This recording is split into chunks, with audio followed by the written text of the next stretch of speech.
आज हम बनाने वाले हैं सर्दियों की सौगात बहुत ही मजेदार सा गाजर का हलवा। इस तरीके से बनाएंगे तो गाजर का हलवा बनते ही सबने खा जाना है। हलवा बनाने के लिए 4 किलो हमने ले ली हैं गाजरें। तमाम तर गाजरों को बहुत अच्छे से कद्दूकश कर लेने के बाद 7 से 8 अदद इसमें इलायची ऐड करेंगे। कद्दूकश की हुई गाजरों को चूल्हे पर पकने के लिए रख देंगे और उनका पानी बहुत अच्छे से खुश्क कर लेंगे। साथ ही 1 प्याली भरकर चीनी ऐड करेंगे और आधी प्याली देसी घी ऐड करेंगे। चीनी और घी ऐड करने के बाद गाजरों को बहुत अच्छे से मिक्स करेंगे और गाजरों का तमाम तर पानी खुश्क हो जाने तक गाजर को पकाएंगे।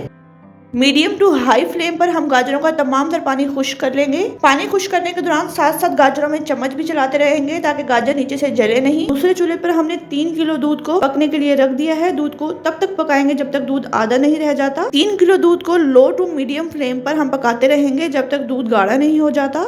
दूध हमने पका कर आधा कर लिया था तो दूध ऐड कर देंगे।